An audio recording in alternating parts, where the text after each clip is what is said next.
Hello बच्चों, देखिए आज बेटा हम लोग शुरू करने जा रहे हैं अर्थमेटिक प्रोग्रेशन, ठीक है ना। जिसका मैंने इंट्रोडक्शन आपको प्रीवियस लेक्चर में मैंने कंप्लीट कर दिया था, ठीक है ना। अगर आपने इंट्रोडक्शन नहीं देखा तो पहले आप उसको पूरा कंप्लीट वहां से क्या करिए बेटा, उसके बेसिस क्लियर करिए। उसके बाद हम लोग चलते हैं बेटा क्या एक्सरसाइज 5.1 की तरफ, ठीक है ना। तो देखिए एनसीईआरटी एक्सरसाइज 5.1 आज हम कंप्लीट करेंगे। इसको कैसे देखिए, एक्सरसाइज 5.1 का जो फर्स्ट पार्ट है बेटा, देखिए फर्स्ट में आपके पास कितने पार्ट दिए गए, 4 पार्ट दिए गए, ठीक है ना, फर्स्ट क्वेश्चन में। और इसमें आपको बताना है कि ये जो कंडीशन आपको दी गई, यानी कि ये जो वर्ड प्रॉब्लम दी गई है, क्या ये वर्ड प्रॉब्लम एक एपी फॉर्म कर रही है, ठीक है ना। तो देखिए एपी कैसे फॉर्म करेगी, देखिए यानी जो भी टर्म्स होंगे, ठीक है ना, उनका कॉमन डिफरेंस कैसा होना चाहिए, इक्वल होना चाहिए, तभी वो एपी फॉर्म करेंगे, ठीक है। चलिए देखिए फर्स्ट क्वेश्चन देखते हैं, क्या है बेटा first question. The taxi fare after each kilometer when the fare is rupees 15 for the first kilometer and rupees 8 for each additional kilometre, ठीक है ना। इसका मतलब ये हुआ कि एक टैक्सी है बेटा, देखिए एक टैक्सी है जो क्या कर रही है, फर्स्ट फास्ट जा रही है किलोमीटर, 1 किलोमीटर में कितने रुपए ले रही है हमसे, 15 रुपीज ले रही है। देन नेक्स्ट उसने क्या किया बेटा कि हर 1 किलोमीटर पर 8 रुपीज इंक्रीज कर रहा है वो। फिर नेक्स्ट में 8 करेगा, 8 इंक्रीज, तो देखिए जब 8 इंक्रीज करेगा तो कितना जाएगा, 8 प्लस 8, इस तरीके से क्या होगा, इंक्रीज होता जाएगा। इसका मतलब जो फर्स्ट हाफ होगा, फर्स्ट हाफ में वो कितना बेटा करेगा, फर्स्ट हाफ में वहां पर हमारे पास आ जाएगा कितना 15, और सेकंड हाफ में कितना होगा 15 प्लस 8 23। देन थर्ड में कितना होगा 15 प्लस 16 यानी कि 31। तो देखिए आप देखिए कॉमन डिफरेंस क्या होगा, सभी में इक्वल होगा। तो मैं कह दूंगा कि जो फर्स्ट केस है आपका, वो क्या कर रहा है बेटा, वो एक एपी फॉर्म कर रहा है, ठीक है ना, जिसका कॉमन डिफरेंस कितना हो रहा है, 8 हो रहा है, ठीक है। चलिए क्वेश्चन नंबर 2 पर चलते बेटा। देखिए क्वेश्चन नंबर 2 में आपसे कहा गया है कि the amount for air present in cylinder when a vacuum pump remove when vacuum pump remove 1/4 of the air remaining in the cylinder at a time। देखिए इसको कैसे कर सकते हैं बेटा, देखो आप ये लेट कर लीजिए कि हमारे पास यहाँ पे जो फर्स्ट टर्म है, फर्स्ट टर्म उसको मैं x ले लेता हूँ, मतलब जो टोटल एयर है वो कितनी हो गई, x हो गई, ठीक है ना, ये चीज। अब जब इसमें रिमूव करोगे तो देखिए आप क्या करिए, x से 1/4 ऑफ x रिमूव कर दीजिए, तो कितना बचेगा हमारे पास, ये हो जाएगा आपके पास 4 1 जा 4, 4 माइनस 1 यानी कि 3/4, ये चीज। अब देखिए इसके बाद बेटा, अब नेक्स्ट में क्या होगा कि जो 3/4 आपके पास बच रही है, ठीक है ना, इसी से आप वापस रिमूव करेंगे कितना, 1/4 ऑफ रिमेनिंग पार्ट, ये चीज। तो कितना हो जाएगा, देखो बेटा ये हो जाएगा 3/4 माइनस, देखिए ये हो जाएगा 3x अपॉन 4 4 जा 16, ठीक है। अब इसको सॉल्व कर लीजिए बेटा, सॉल्व करने पे एलसीएम कितना आएगा, 16 आएगा एलसीएम हमारे पास यहाँ पे। जब आप 16 एलसीएम लेंगे यहाँ पे तो कितना हो जाएगा, देखिए 4 4 16, 16 3 जा सॉरी 4 4 4 16, तो 4 टाइम्स जाएगा और 4 3 जा 12, 12x, और यहाँ पर कितना हो जाएगा 3x, यानी रिमेनिंग में कितना आ जाएगा बेटा, ये आ जाएगा आपके पास 9x/16। अब आप चेक करो क्या कि देखिए फर्स्ट टर्म क्या है बेटा, x है कॉमन, उसका देखिए सेकंड टर्म कितना आया था 3/4x, अब थर्ड टर्म कितना आ रहा है 9x/16। तो इनमें क्या कॉमन डिफरेंस इक्वल है, क्या नहीं है इक्वल, ठीक है ना। तो देखिए यानी जो सेकंड वाली जो हमारे पास केस होगा, सेकंड केस, ये आपका एपी फॉर्म नहीं करेगा, ठीक है। तो फर्स्ट में लिख दीजिएगा, ठीक है ना, कि ये आपकी एपी फॉर्म कर रही है, ठीक है ना, फर्स्ट आपकी एपी फॉर्म कर रही थी और सेकंड में एपी फॉर्म नहीं कर रही है, ठीक है ना। अब जाइए देखिए यहाँ पे question number third, question number third पे ध्यान देना बेटा। देखिए देखिए कुछ ये तो ऐसे क्वेश्चन है सिंपल है, आपको पढ़ते ही समझ में आ जाएगा एपी फॉर्म हो रहा है कि नहीं हो रहा, ठीक है। देखिए थर्ड में कहा गया था cost of digging a well after after every metre of digging, ठीक है ना, ये चीज मतलब ये कि एक मुझे एक वहां पे कोई भी मिट्टी में गड्ढा वगैरह आपको क्या करना है, ठीक है ना। इसमें आपको क्या मिलना है बेटा कि फर्स्ट 1 मीटर आप जब उस पर गड्ढा करेंगे, ठीक है ना, तो उसमें क्या होगा कि आपको रुपए कितने देने हैं, 150 रुपीज देने वहां पर, ठीक है ना, ये चीज। और जैसे जैसे आप बढ़ते जाएंगे तो आपको क्या होगा, हर 1 मीटर पर आपको 50 रुपीज एक्स्ट्रा मिलता जाएगा, ठीक है, ये चीज। तो जब आपको 50 रुपीज एक्स्ट्रा मिल जाएंगे तो आप ये देखिए जरा यहाँ पर हमारे पास कितना बनेगा बेटा। देखिए तो फर्स्ट हाफ में आपको कितने रुपए मिले 150, सेकेंड हाफ में कितना होगा 50 ऐड हो जाएगा तो 200, फिर आप थर्ड टाइम में जब जाएंगे तो कितना होगा 250। तो ये देखिए ये क्या हो रहा है बेटा, ये एक एपी बन रही है, ए की वैल्यू कितनी हो गई 150, कॉमन डिफरेंस कितना आ रहा है यहाँ से 50, तो यानी ये एक एपी बन रही है बेटा, ठीक है, ये चीज। क्वेश्चन नंबर 4 में क्या है, the amount of money in account every year when rupees 10,000 is deposit at the compound interest at the rate of 8% per annum। देखिए जरा यहाँ समझ लीजिएगा, देखिए आपको पता है कि जो सिंपल इंटरेस्ट होता है, ठीक है ना, सिंपल इंटरेस्ट होता है, ये क्या होता है बेटा, देखिए जो आप टोटल पैसा जमा करते हैं बैंक में, ठीक है, सपोज मान लीजिए आपने 100 रुपीज सबमिट किए बैंक में, अब बैंक ने कहा कि मैं आपको 10% इस पे क्या दूंगा, इंटरेस्ट दूंगा। तो आपको पता है कि 100 का 10% कितना होगा बेटा, 10 रुपीज। बोलिए, यानी एक साल बाद आपके रुपए कितने हो जाएंगे, 110 हो जाएंगे, ठीक है। अब कंपाउंड इंटरेस्ट में क्या होता है कि जो आपका कंप्लीट पैसे हो गए एक साल बाद, ठीक है ना, उसी पर ही क्या मिलता है बेटा, वापस से इंटरेस्ट मिलता है। तो यानी अब ये कितना हो जाएगा, देखिए अब इसको डिवाइड करेंगे 100 से, 0 0 0, यानी कि अब आपको मिल रहा है 11 रुपीज। तो यानी अब आपके पास कितना हो जाएगा बेटा, जब आप 110 में 11 को ऐड करेंगे तो ये कितना हो जाएगा, ये हो जाएगा आपका 121। इसका मतलब ये हुआ कि ये जो रुपीज है बेटा, ये ठीक है ना, ये कभी भी एपी फाउंड नहीं करेगा। क्यों, देखिए आप हमेशा याद रखिए इस बात को, क्या कि देखिए जब भी आपके पास किसी भी क्वेश्चन में कंपाउंड इंटरेस्ट और सिंपल इंटरेस्ट दोनों गिवन हो, तो आप ध्यान रखिएगा कि कभी भी, ठीक है ना, कभी भी बेटा कंपाउंड इंटरेस्ट जो होता है वो आपका एपी फॉर्म नहीं करता, क्योंकि उसमें क्या होता है, उसमें इंटरेस्ट पर इंटरेस्ट आपको मिलता जाता है, ठीक है ना, ये चीज। और अगर हाँ ध्यान रखिए, अगर सिंपल इंटरेस्ट गिवन है क्वेश्चन में, तो समझ जाइए वो क्या करेगा, एपी फॉर्म करेगा, ठीक है ना, ये चीज। तो ठीक है बेटा, तो ये आपका क्वेश्चन नंबर 4 क्या हो जाएगा, एपी फॉर्म नहीं करेगा, ठीक है। अब देखिए, अब क्वेश्चन नंबर सेकंड में जो पार्ट है उसमें मुझे कहा गया right the first 4 term of an AP. देखिए इससे कुछ क्वेश्चन मैं कराता हूं, ठीक है ना, आपको 4 टर्म लिखने एपी के। देखिए कैसे करेंगे बेटा, देखिए पहले एक क्वेश्चन में प्रॉपर आपको यहाँ पर लिख के दिखाता हूँ। देखिए जैसे फर्स्ट क्वेश्चन है हमारे पास, फर्स्ट क्वेश्चन में आपसे कहा गया है यहाँ पर कि ए की वैल्यू क्या है बेटा, ए की वैल्यू 10 है और डी की वैल्यू भी कितनी है, 10 है, ठीक है ना। ए की वैल्यू क्या है, 10 है और डी की वैल्यू भी 10 है।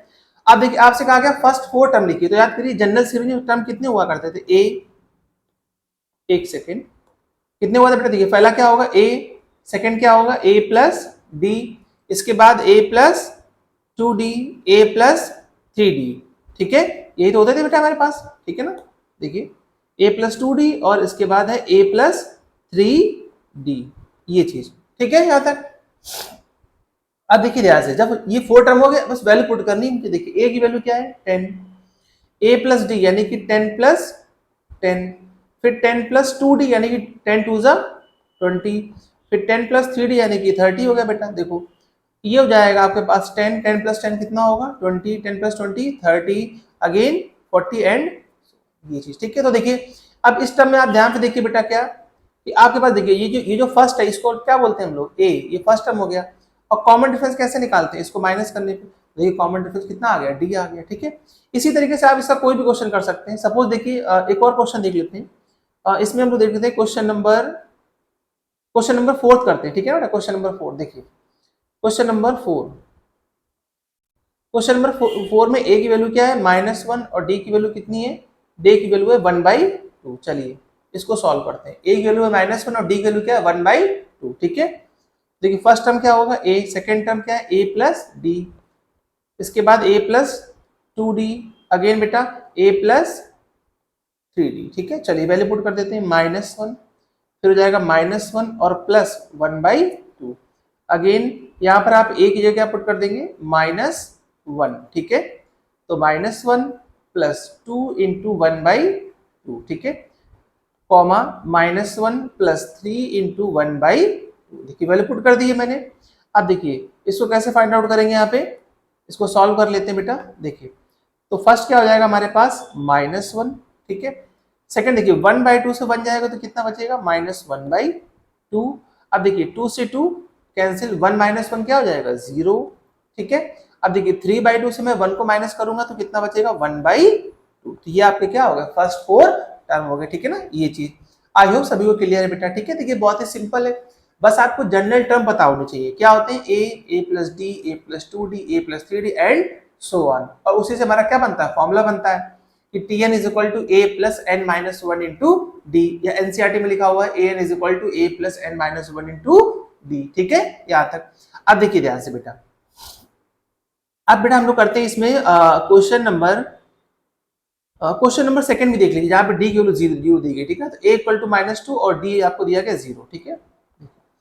क्वेश्चन नंबर सेकंड में बेटा क्या a इक्वल टू -2 और डी की वैल्यू आपको क्या दे रखी है 0, ठीक है ना, ये चीज। क्योंकि इसमें प्रॉब्लम आती है, मुझसे पूछते हैं कि सर डी की वैल्यू 0 दी गई है, तो कोई प्रॉब्लम नहीं है। देखिए अगर डी की वैल्यू 0 दी कैसे सॉल्व करेंगे इसको, देखिए तो a की वैल्यू क्या हो जाएगी यहाँ पे, सॉरी फर्स्ट टर्म क्या हो जाएगा हमारा ए, ठीक है ये, तो आप क्या लिखेंगे -2, अगेन a प्लस डी तो -2, डी तो 0 हो रहा है। अब देखिए फिर a प्लस 2d कितना होगा -2, अगेन फिर 0d तो कितना आएगा -2, तो ये हमारी AP देखिए -2 -2 -2 तो क्या हो रहा है बेटा, ये फॉर्म हो रही है, ठीक है।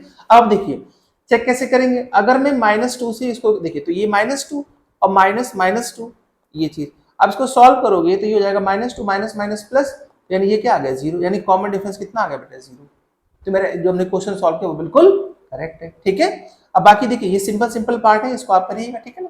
अब आ जाते हैं बेटा क्वेश्चन नंबर 3 की तरफ।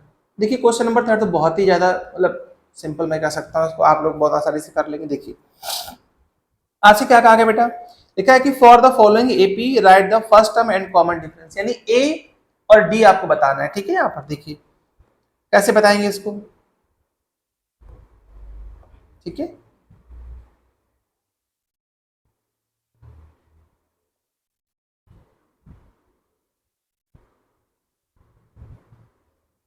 अब देखिए बेटा ए और डी मुझे बताना है किसमें, क्वेश्चन नंबर 3 में, ठीक है ना। तो क्वेश्चन नंबर 3 में जरा फर्स्ट देखिए जरा, तो आप देखिए अगर मैं आपसे पूछूं कि फर्स्ट टर्म की वैल्यू क्या होगी, यानी ए की वैल्यू क्या होगी, तो आप क्या लिख देंगे 3। पूछा गया कॉमन डिफरेंस क्या होगा बेटा, तो देखिए अगर मैं 1 से 3 को माइनस करूंगा, तो जब आप 1 से 3 को माइनस करें तो -3 बड़ा हो जाएगा, तो आंसर कितना आ जाएगा -2, सॉल्व हो गया, ठीक है। सेकंड में देखो बेटा ए की वैल्यू क्या हो रही है -5, इसी तरीके से देखिए अगर जब डी निकालेंगे यहां से तो -1 और माइनस माइनस क्या हो जाएगा प्लस, तो आंसर कितना आ जाएगा 4, ठीक है ये चीज। थर्ड देखिए, थर्ड में ए की वैल्यू क्या होगी 1/3 और डी कितना होगा बेटा, जब आप 5/3 से 1/3 को माइनस करेंगे तो आंसर कितना आ जाएगा 4/3, ठीक है। फोर्थ चेक करिए, देखिए ए की वैल्यू क्या है 0.6 और डी की वैल्यू कितनी बेटा, देखिए जब मैं 1.7 से माइनस करूंगा 0.6 तो आंसर कितना आ जाएगा 1.1 आपका, ठीक है। तो ये भी क्वेश्चन आपके सॉल्व हो गए, सभी क्वेश्चन मैंने करा दिए, ठीक है। अब आ जाते हैं बेटा, देखिए अब नेक्स्ट क्वेश्चन में आपसे पूछा गया है कि आपको बताना है इसमें कौन सी सीरीज एपी फॉर्म कर रही है, कौन सी सीरीज एपी फॉर्म नहीं कर रही। तो देखिए बहुत ही सिंपल है, देखिए एपी फॉर्म करने का ना करने का जो सिंपल सा रीजन है वो क्या है कि कॉमन डिफरेंस इक्वल होना चाहिए। अगर कॉमन डिफरेंस इक्वल है तो कोई प्रॉब्लम ही नहीं किसी तरीके की, ठीक है। चेक करते हैं कॉमन डिफरेंस, देखिए जरा फर्स्ट में चेक करिए, देखिए यहाँ चेक करेंगे, देखिए क्या कि 4 - 2 2, 8 - 4 4, कोई मतलब ही नहीं बेटा, कॉमन डिफरेंस नॉट इक्वल, तो आप कह देंगे क्या क्रॉस कर दीजिए, ये बेटा एपी नहीं। रीजन क्या लिखेंगे, because common difference is not equal at every term, यानी सभी टर्म में क्या हो रहा है कॉमन डिफरेंस इक्वल नहीं हो रहा, ठीक है। चलिए नेक्स्ट चेक करते हैं, देखिए अगर मैं 5/2 से 2 को माइनस करूंगा तो 5/2 कितना होता है 2.5 और 2.5 को आप 2 से माइनस करिए, यानी कॉमन डिफरेंस कितना आ गया 0.5। अच्छा अब ये देखिए सिर्फ एक को नहीं चेक करना है और भी चेक कर ले, ठीक है ना। देखिए अगर मैं 7/2 की बात करता हूँ तो 7/2 कितना होता है 3.5 और 3.5 को आप 3 से माइनस करिए तो कॉमन डिफरेंस कितना आ जाएगा 0.5। इसका मतलब ये एक एपी फॉर्म हो रही है, ठीक है ये चीज। अब देखिए इसी तरीके देखिए जो जिसमें कंफ्यूजन रहता है क्वेश्चन नंबर 5 में, क्वेश्चन नंबर 5 में थोड़ा कंफ्यूजन होता है, इसमें रूट वाली वैल्यू आती है तो बच्चों को इसमें थोड़ा दिक्कत आती है। देखिए कैसे करेंगे, आप क्या करिए कि 3+2 से इससे इसको माइनस करिए, 3+2 से आप 3 को माइनस करो तो बेटा कितना हो जाएगा √2 क्या आ गया कॉमन डिफरेंस। अभी एक और चेक करेंगे, सिर्फ एक से नहीं बनेगा बेटा, ठीक है। देखिए 3+2 √2 -3, अब देखो जब आप माइनस करोगे तो ये साइन चेंज हो जाएगा और प्लस माइनस कैंसिल और 2√2 से 1√2 माइनस करेंगे तो कितना आ जाएगा √2, यानी कॉमन डिफरेंस कैसा हो रहा है बेटा इक्वल हो रहा है कि नहीं हो रहा, यानी मैं कह दूंगा क्या यस क्वेश्चन नंबर जो आपका 5 है ये एक एपी फॉर्म कर रहा है, ठीक है। अच्छा अब आते हैं नेक्स्ट क्वेश्चन की तरफ। अब देखिए क्वेश्चन नंबर 6 में कैसे करेंगे बेटा, अगर मैं आपसे कॉमन डिफरेंस तो आप कैसे लिखेंगे 0.22 से आप किसको माइनस कर दीजिए 0.20 को, तो आंसर कितना आ जाएगा देखिए 0.02 ये आ जाएगा आंसर, ठीक है।